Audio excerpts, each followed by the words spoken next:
തീൻമേശയിലെ ദുരന്തം.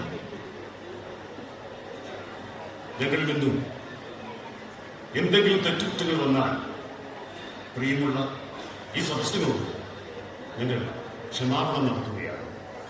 നാടകത്തിന്റെ രചന സുലൈമാൻ കത്തൂർ, നാടക സംവിധാനം MS അജയൻ വായിക്കുളം, നാടകത്തിന്റെ പശ്ചാത്തല സംഗീത നിയന്ത്രണം ശ്രീ ഗോപകുമാർ വായിക്കുളം, നമ്മുടെ സ്റ്റേജ് മാനേജർ സാരഥി ശ്രീ രാജേഷ് വായിക്കുളം, രംഗത്ത് ശ്രീ ജോസ് ബാലരമ, ശ്രീ സഗീർ കെ വായിക്കുളം.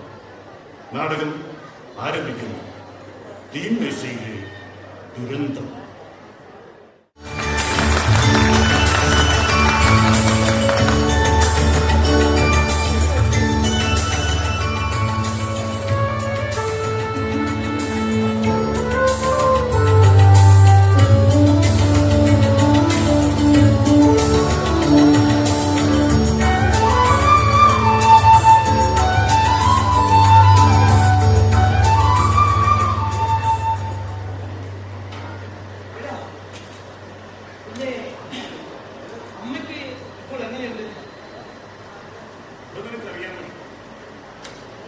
ഒരു ചെറുകിട വ്യാപാരിയായിരുന്ന എന്റെ അപ്പന്റെ മരണശേഷം അമ്മയുടെ ചെറിയ തോതിൽ ആ കട നടത്തിപ്പോയി. ആകെ ഒരു സമാശ്വാസം നമ്മുടെ സ്നേഹസ്പർശം വ്യാപാരി സുരക്ഷാ പദ്ധതിയും എന്നെയും എന്റെ അമ്മയെയും അംഗമാക്കിയിരുന്നു.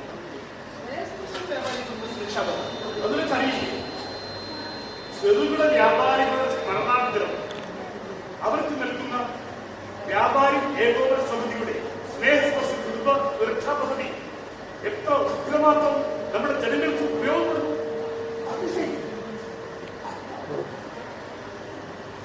അതിൽ എനിക്ക് ചേരാൻ കഴിയും. എന്തുകൊണ്ടാവില്ല? നിന്റെ പെങ്ങൾ മിനി അവൾ നടത്തുന്ന ഒരു ചെറിയ തയ്യൽ കൊണ്ടുണ്ടല്ലോ, അത് നിന്റെ പേരിൽ പെങ്ങളുടെ പേര് രജിസ്റ്റർ ചെയ്താൽ മതി. അപ്പൊ നിനക്കും നിന്റെ പെങ്ങൾക്കും അതിലംഗമാക്കാം. നിനക്ക് താല്പര്യമുണ്ടെങ്കിൽ അതിന് മെമ്പർഷിപ്പ് ഞാൻ ഉടനെ കയറാൻ. എന്നാൽ ഞാൻ അതിന്റെ ഇവിടുത്തെ യൂണിറ്റ് ക്യാൻവാസിംഗ് കൺവീനറാണ്. പിന്നെ തീർച്ചയായും അതെ, ശരി. ഉടൻ തന്നെ ഞാൻ അതിനുള്ള അപേക്ഷ തരുന്നതായി. നേരത്തെ പറഞ്ഞു വന്നൊരു കാര്യമുണ്ടല്ലോ, പാർട്ടി വേണം. അതിന്റെ പൂർത്തീകരണമാണ് ഇപ്പൊ എനിക്ക് വേണ്ടത്. അത് പറഞ്ഞാൽ വലിയ രസമാണ്. അല്പം മുളക് പൊടിയും കൂടെ ചേർത്ത് കാര്യം ഞാനത് പരിഹരിച്ചു. നമ്മള് അന്ന് ആ പൊന്നാണ്ട സാഹിബിന്റെ വീട്ടിൽ ജോലിക്ക് പോയപ്പോഴേ അന്ന് അവിടെ ഒരു പാർട്ടിക്ക് പോയപ്പോൾ ഒരു സ്പെഷ്യൽ ഡിഷ് ഉണ്ടാക്കിയല്ലോ. എന്താ അതിന്റെ പേര്?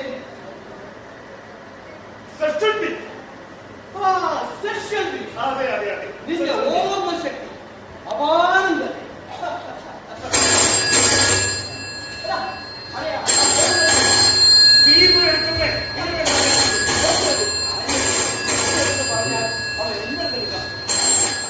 ഹലോ, യെസ് സാർ, ഇപ്പൊ റെഡിയോ. അരമണിക്കൂറിനുള്ളിൽ. ഇത് അദ്ദേഹമാണ്. യെസ് സാർ, പറഞ്ഞോളൂ. വിഭവങ്ങളും അതുള്ളതെല്ലാം 3 കോഴ്സ് ഡിന്നർ. യെസ്, എല്ലാം. സ്പെഷ്യലോ ടൊമാറ്റോ ജ്യൂസിൽ പറ്റിച്ചെടുത്ത് പൊരിച്ച തട്ടിച്ചിട്ടുണ്ട് സാർ. പിന്നെ മാനോ മുയലോ റാവോ എന്ത് വേണമെന്ന് അരമണിക്കൂറിൽ സംഘടിപ്പിക്കും. അങ്ങനെ പറഞ്ഞോളൂ. അദ്ദേഹം ഇപ്പൊ ദേഷ്യത്തിലാണെന്ന് തോന്നുന്നു. നമ്മൾ ഉണ്ടാക്കിയതൊന്നും. യെസ് സാർ, പറഞ്ഞോളൂ. എന്ത് സ്പെഷ്യലും ഉടൻ തന്നെ തയ്യാറാക്കാം. പറഞ്ഞോളൂ. അങ്ങനെ പറഞ്ഞോളൂ.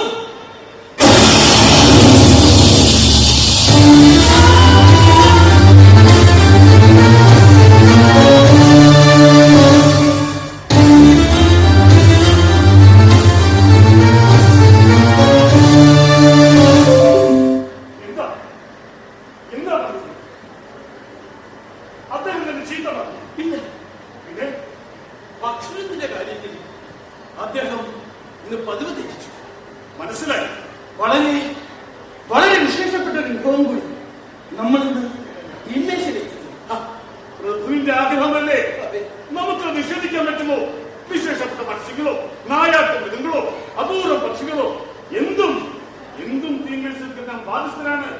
പ്രഭുവിന് വേണ്ട വിശേഷപ്പെട്ട ഭക്ഷണം എന്താ വെച്ച് പറയൂ. സമയം പോകുന്നു. പ്രഭുവിന് വേണ്ടത് വേണ്ടത് വേണ്ടത് ഒന്ന് പറഞ്ഞു തുറയ്ക്കണോ? മനുഷ്യ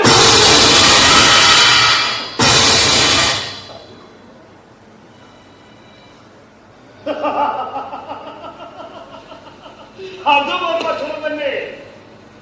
അല്പം മുന്തിയതാണ് നീ. ഓരോരുത്തരും അവരവരുടെ നാവിൻ രുചിക്കനുസരിച്ച് ഭക്ഷണം മാറ്റുന്നു. മനുഷ്യമാംസമെങ്കിൽ മനുഷ്യമാംസം, അതിനെത്ര വലിയ കാര്യമാക്കാൻ ഇതൊക്കെ അങ്ങനെ നടക്കും. വലിയവരുടെ ശീലങ്ങൾക്ക് വരുന്ന മാറ്റങ്ങൾക്ക് വികാരമുള്ള നമുക്കെന്ത് അവകാശം? ആർക്ക് നടത്തുക അതിനാണ് കൂട്ടം കൂർത്തുത്തി ഒരു തൊഴിലില്ലാത്ത മനുഷ്യ, ഒരു വൃത്തിയുള്ള തെണ്ടി. ഇതിന്റെ ആരെയും സംഘടിപ്പിച്ച് ഞാൻ ഉടനെ വരാം. നിർത്തോ. അവരുടെ മാംസത്തിന് അത്ര രുചിയുണ്ടാവില്ല. എന്നാൽ പടിപിടിക്കുന്ന ചെറുപ്പത്തോടെയാണോ? അത് തന്നെയല്ല. പിന്നെ ആരെയും വേണ്ടത് ഒന്ന് പറയണോ? പ്രഭുവിന് വേണ്ടത് വേണ്ടത് വേണ്ടത് കടി വരുന്നു. ഒന്ന് പറഞ്ഞു തുറക്കണോ? നമ്മളിലുള്ള മാംസമാണ്.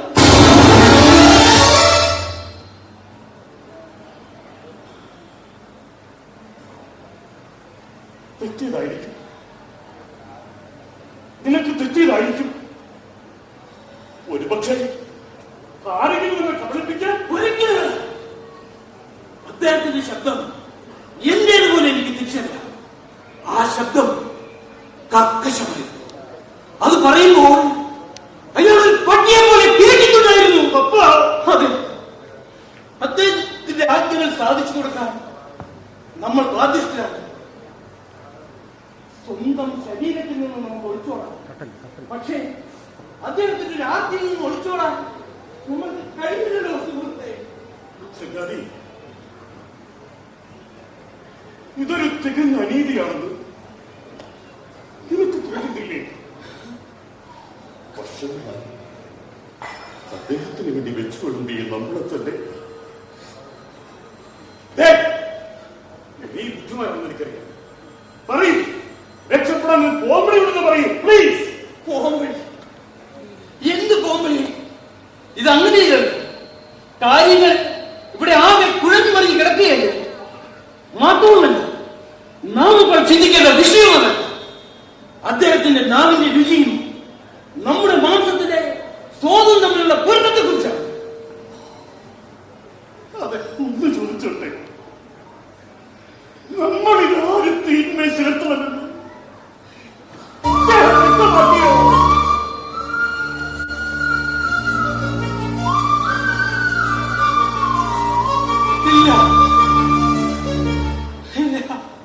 അതാണ് നമ്മുടെ കർമ്മസംഘം.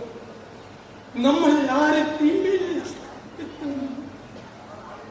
നമ്മൾ അത് തീരുമാനിക്കണം.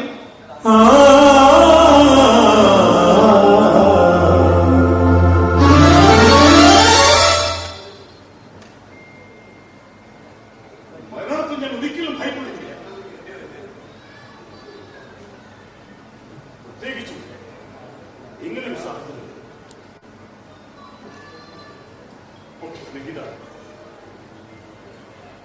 ഞാനിപ്പോൾ മരിച്ച സംഗതികൾ ആകെ പോയി. എന്നെയും കഴിയുന്നു വിട്ട ഉറങ്ങാതെ കാത്തിരിക്കുന്നില്ല. കൺപോളകൾ പാതി അടച്ചുകൊണ്ടുള്ള ആ നോട്ടം, ആ നോട്ടത്തിന്റെ വാത്സല്യം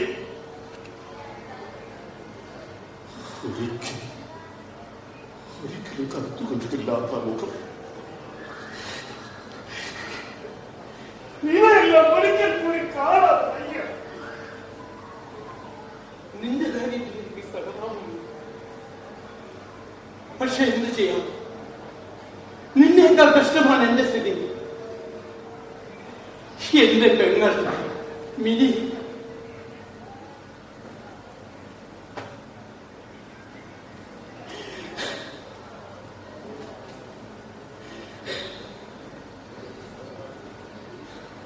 അവർക്ക് ഞാൻ മാത്രമേ ഉള്ളൂ ഒരു തുണയായിട്ട്. എന്റെ കണ്ണുകളിൽ ഞാൻ നാളെ അവൾ ഈ തെരുവിലെത്തും. ഈ കാട്ടുമൃഗന്മാർ അവളെ കടിച്ചു കീറും. പിന്നെ അവളുടെ കല്യാണം ഉറപ്പിച്ച വിവരം നിനക്ക് കൂടി അറിയാവുന്നതല്ലേ? 1000 സ്വപ്നങ്ങളുമായി കാത്തിരിക്കുകയാണ് അവൾ. ഒരു പുതിയ ജീവിതം തുടങ്ങാൻ. അയ്യോ, ഇതിനെന്താ ഒരു പോംവഴി? എനിക്ക് എത്തുമ്പോഴേയും കിട്ടുന്നില്ല. എന്റെ കൈകാലുകൾ തളരുന്ന പോലെ. ശരിയാണ്, ശരിയാണ്. ഒരു തീരുമാനം എടുക്കാൻ പറ്റാത്ത ഈ അവസ്ഥ മരണത്തെക്കാൾ ഭയാനകമാണ്. ഇതിനെന്താണ് ഒരു പോംവഴി? പോംവഴി അതൊക്കെ തന്നെയാണ് ഞാൻ ചിന്തിക്കുന്നത്. എന്താണ് ഒരു പോംവഴി? പോംവഴി അതൊക്കെ തന്നെയാണ് ഞാൻ ചിന്തിക്കുന്നത്. എന്താണ് പോംവഴി? അതൊക്കെ തന്നെയാണ് ഞാൻ ചിന്തിക്കുന്നത്. പോംവഴി എന്താണ് ഒരു പോംവഴി? പോംവഴി എന്താണ് ഒരു പോംവഴി?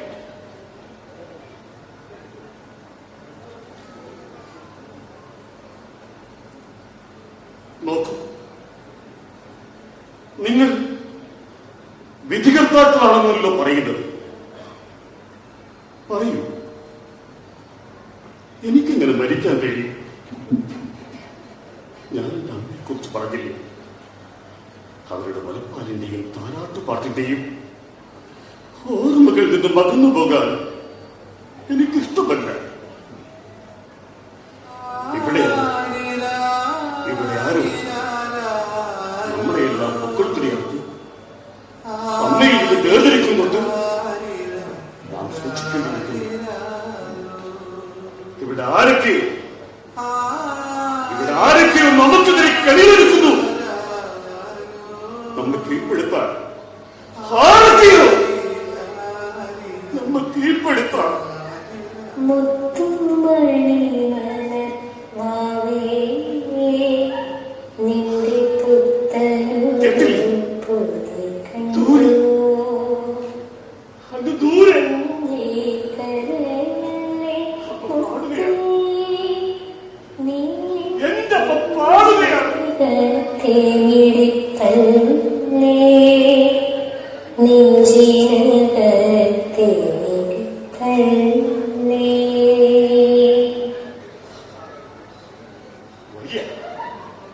ആകാശം പിടിഞ്ഞു വീണാലും എനിക്ക് മരിക്കാൻ പറ്റില്ല.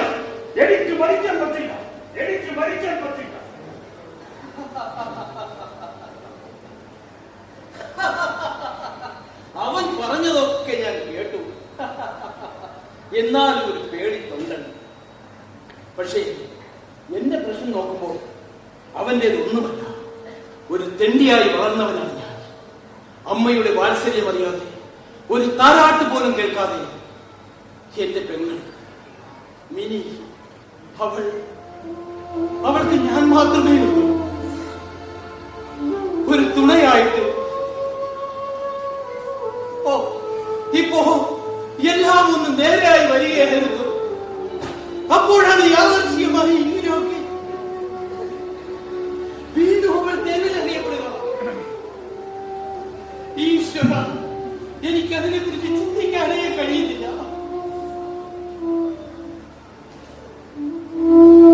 എന്റെ പെണ്ണ്, അവളുടെ ഭാവി എന്തൊക്കെ സംഭവിച്ചാലും ശരി, എനിക്ക് മരിക്കാൻ പറ്റത്തില്ല. എനിക്ക് മരിക്കാൻ പറ്റില്ല. നീ മരിക്കുന്നതുകൊണ്ട് യാതൊരു കുഴപ്പവും നിനക്ക് അത്രയുമില്ല. ഞാൻ തീരുമാനിച്ചു കഴിഞ്ഞു. പ്രഭുവിന് വേണ്ടി നീ എന്നെ മരിച്ചേക്കണം. തീരുമാനിക്കേണ്ട നീയല്ല, എനിക്ക് എന്റേതായ പ്രശ്നങ്ങളുണ്ട്. ഞാനാണ് തീരുമാനിക്കേണ്ടത്. ഒന്ന് പോടാ. എന്താ ചെയ്യും നീ? എന്നെ ദേഷ്യം പിടിക്കാൻ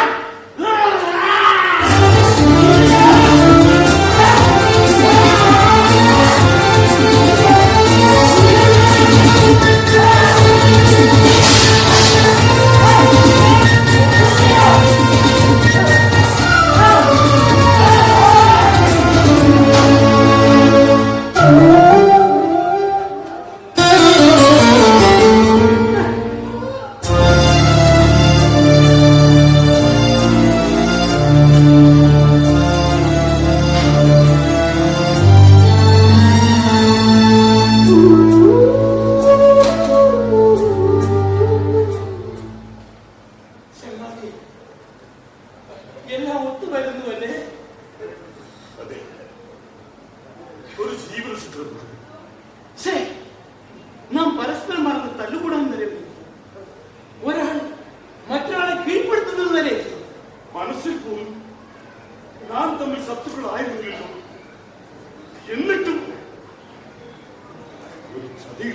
തീർക്കാൻ ആർക്കും എളുപ്പം കഴിയില്ല. പക്ഷേ നാം അത് ചെയ്തുകൂടാ. ശരിയാണ്, ശരിയാണ്. നാം അത് ചെയ്തുകൂടാ.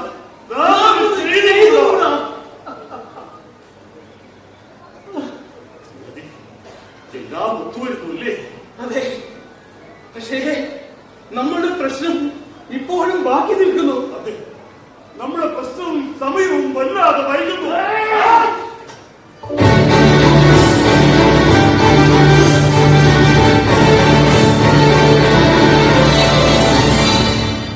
ഇനി കാത്തുനിന്നു പ്രഭുവിന് നമ്മോടുള്ള വിശ്വാസത്തിൽ ഒരു ഉടവ് സംഭവിക്കാൻ പാടില്ല. അദ്ദേഹം എല്ലാമാണ്. നാം അദ്ദേഹത്തോട് എപ്പോഴും എങ്ങനെ കടപ്പെട്ടിരിക്കുന്നു. ഒരു കാര്യം ചെയ്യാം. നിന്റെ പെങ്ങളുടെ പ്രശ്നം വളരെ ഗുരുതരമേ. ഞാൻ നോക്കിക്കോളാം. എന്റെ അമ്മ വിളിച്ചു, ഞാനങ്ങ് സഹിച്ചു. പ്രഭുവിന് വേണ്ടി ഞാൻ തന്നെ മരിക്കാം. പാടില്ല, പാടില്ല, പാടില്ല. അമ്മയില്ലാതെ വളർന്നതിന്റെ ദുഃഖം അനുഭവിച്ചറിഞ്ഞവനാണ് ഞാൻ. പിന്നെ എന്റെ പെങ്ങൾ പിന്നെ അതൊക്കെ ഞാനൊന്ന് സഹിച്ചോളാം. എന്ത് വരട്ടെ, പ്രഭുവിന് വേണ്ടി ഞാൻ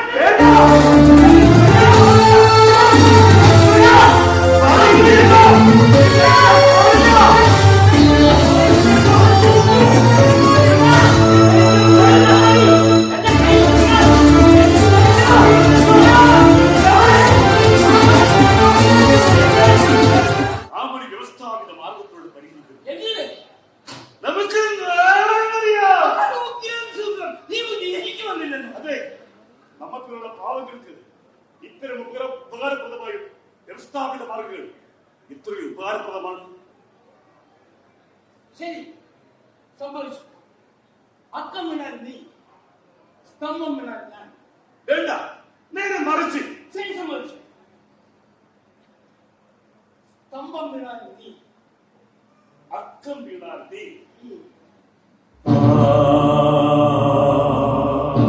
അക്കം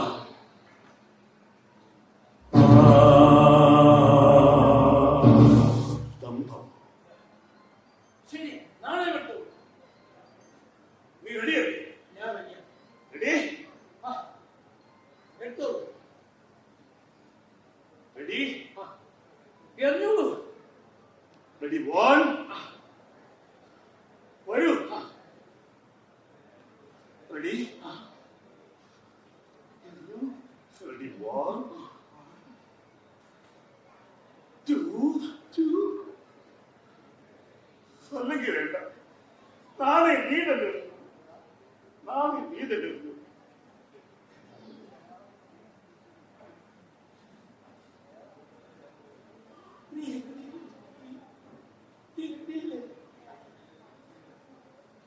വരൂ.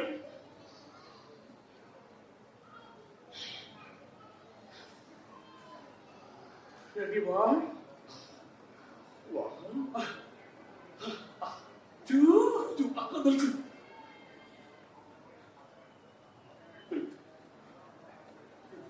ഒരുപക്ഷെ ഞാനാണ് മരിക്കാൻ വിധിക്കപ്പെടുന്നതെങ്കിലും അതിനു മുമ്പേ ഞാൻ എന്റെ അമ്മയെ കുറിച്ച് ഒന്നുകൂടി ഓർത്തോട്ടെ. മരിക്കാൻ തിരഞ്ഞെടുക്കപ്പെടുന്ന തൊട്ടു മുമ്പുള്ള സ്വാതന്ത്ര്യം ഒരാണ്ട്, ഒരു ദിവസം, ഒരു മണിക്കൂർ, അതൊരു സുഖം തന്നെയാണ്. മരണത്തിന് തൊട്ടു മുമ്പുള്ള പുണ്യമായ മുഹൂർത്തം.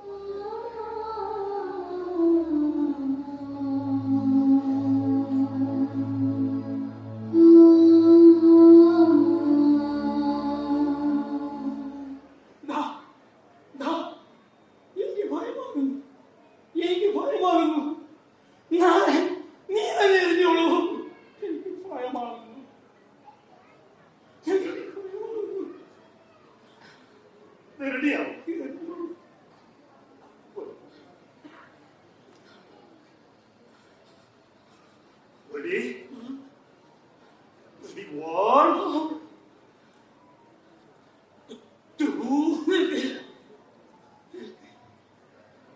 നാട്ടിൽ പോയി പക്ഷേ ഞാനത് മരിക്കേണ്ടതുണ്ട്. അതിന് മുമ്പ് എന്തൊരു സുഖമാണ്. ഇപ്പോ എനിക്ക് നേരത്തും ഒന്നും അറിയില്ല. നാളെ വരുന്നതോടെ എല്ലാം വ്യക്തമാകും. എന്റെ പെങ്ങൾ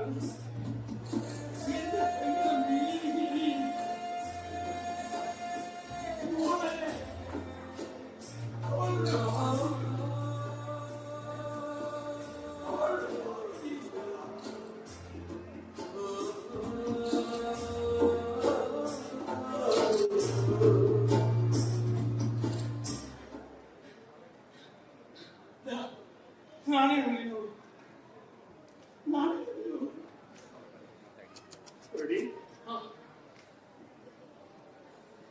Okay. Ready, 1, 2.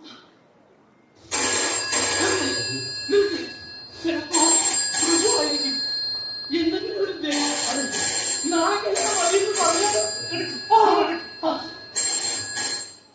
ഹലോ, ഇനി ആരെയും കാത്തു നിൽക്കില്ല. നമ്മെ രക്ഷിക്കാൻ ആരും വരൂ. നീ റെഡിയാണ് സുഹൃത്തെ? ഞാൻ റെഡിയാണ്. വരൂ. വരൂ. Ready? എറിയോളൂ. Ready. Ready, 1. എറിഞ്ഞോളൂ. 2.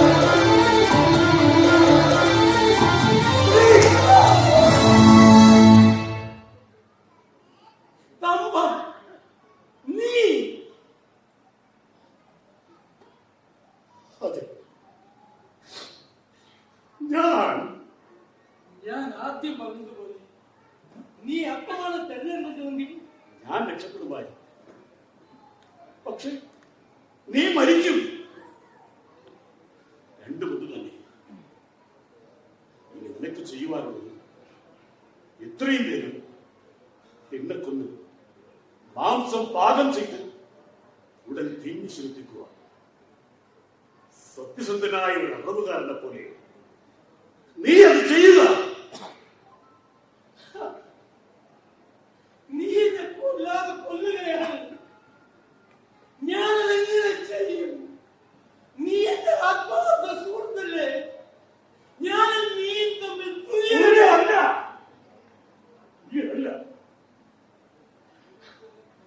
ഒരു നിമിഷം മുമ്പ് ഇതായിരുന്നു. ഇപ്പോഴല്ല. ഞാനിപ്പോൾ കീഴടക്കപ്പെട്ട ഇരയാണ്. നീ രക്ഷപ്പെട്ട ഇരയും. അവ തമ്മിലുള്ള അകലം വളരെ വലുതാണ്. നാം അറിയാതെ നമുക്കിടയിൽ അകലങ്ങൾ വന്നുപോയി.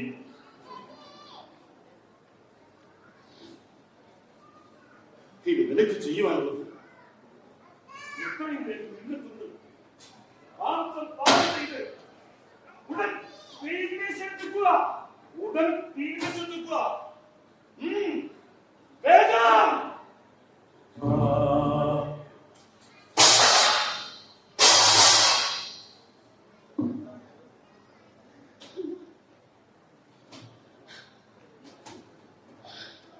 ഞാൻ ചെയ്യുന്നത് എനിക്ക് വേണ്ടിയല്ല.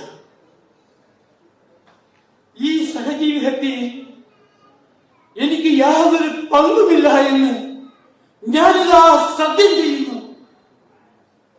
പ്രിയപ്പെട്ട സ്നേഹിത, നീ എന്നെ അവിശ്വസിക്കുന്നത് ഉറപ്പല്ലേ? ഇല്ല, ഇല്ല, ഒരിക്കലുമില്ല. വരൂ, ഇവിടെ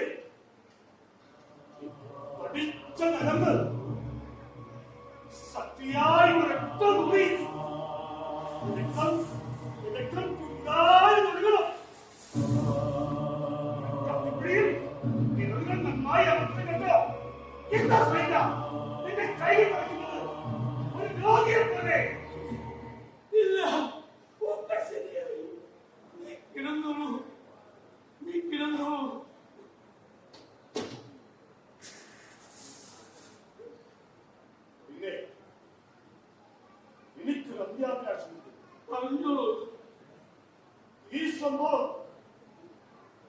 ഒരിക്കലും എന്റെ അമ്മ അറിയരുത്.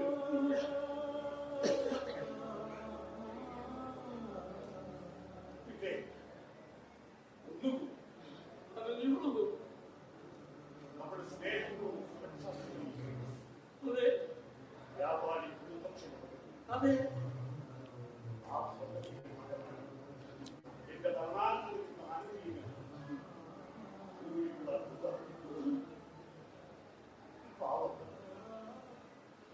പാവമെന്തമ്മ, അവർക്കൊന്നും അറിയില്ല. നീയത് കൈകാര്യം ചെയ്യും. എന്റെ അമ്മയ്ക്ക് തുണയായി നീ ഉണ്ടാകും. പിന്നെ മറ്റൊന്നും പറഞ്ഞു. പ്രഭുവിന്റെ തീറ്റ കഴിക്കും, ബാക്കി വരുന്ന എന്തെങ്കിലും കഷ്ടം കഴിക്കും. ഞാൻ വളരെ സ്നേഹിക്കുന്ന എന്റെ സംഘടന നേതാക്കൾ അവർക്ക് സംഭാവനയായി നൽകുക.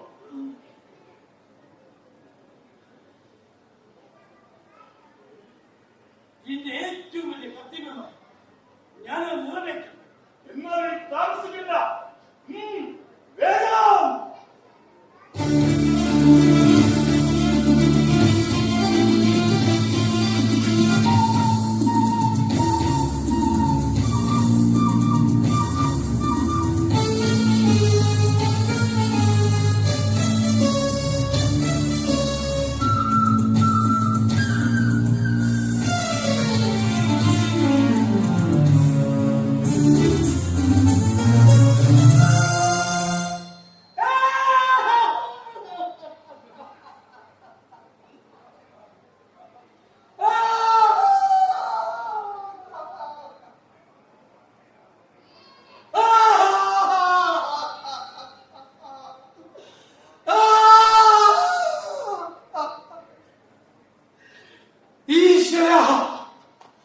അവനൊന്ന് കരഞ്ഞത് പോലുമില്ലല്ലോ.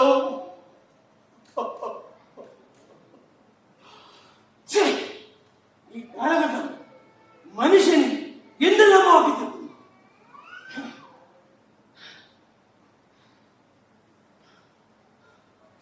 ഇനിയാണ് എന്റെ പാട്. ഈ ശരീരം വെട്ടണം, നുറുക്കണം, ഉപ്പും മുളകും ചേർത്ത് പൊരിക്കണം.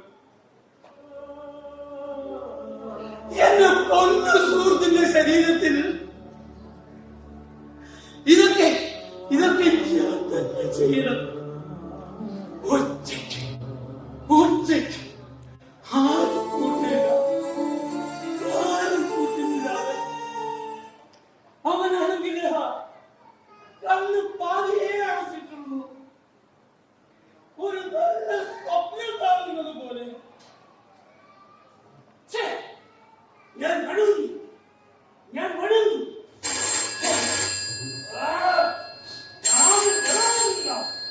അല്ലെങ്കിൽ അങ്ങനെ പറഞ്ഞ കാര്യം.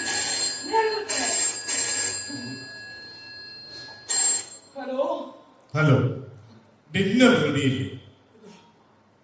ഇപ്പൊ റെഡിയോ? പിന്നെ അവനെ കൊന്നിട്ടിരിക്കുകയാണ്. ഞങ്ങൾ നാളെ വരുന്നു. കാര്യങ്ങൾ നിയമാനുസൃതം നടത്തി. പാവം അവനാണ് കുറുകിയത്. ഭേഷ്, സംഗതി കലക്കി. എന്നാൽ ഞാനിനി കാര്യം പറയാം. ഞാൻ മനുഷ്യമാംസം കഴിക്കാറില്ല.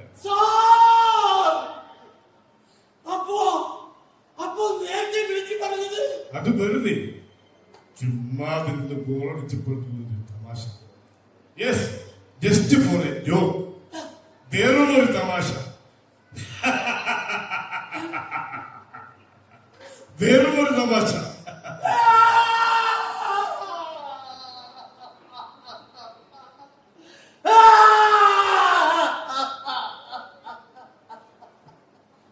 എന്നെ പൊന്നു സുഹൃത്തിനെ ഞാൻ കൊന്നേ. എന്നെ പൊന്നു സുഹൃത്തിനെ ഞാൻ കൊന്നേ.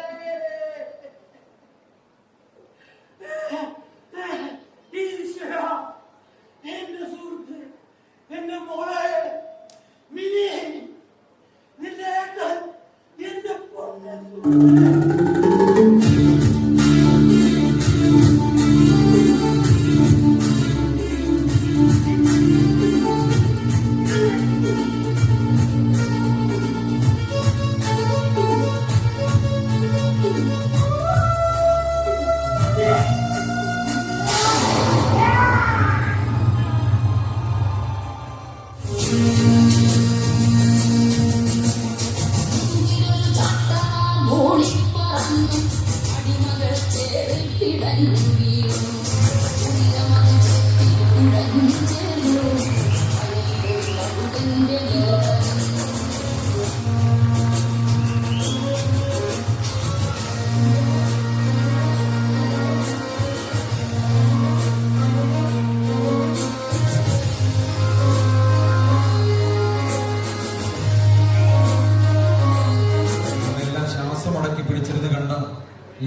പ്രത്യേകം അഭിനന്ദനം അർഹിക്കുന്നു. നമ്മുടെ വൈസ് പ്രസിഡന്റ് ആയിട്ടുള്ള ശ്രീ ജോസ് ബാലരമയുടെ അഭിനയ മികവാണ് നമുക്കിവിടെ വെളിവാകുന്നത്. അദ്ദേഹത്തെ എത്രത്തോളം പ്രശംസിച്ചാലും മതി വരില്ല എന്ന് അറിയിക്കുന്നു.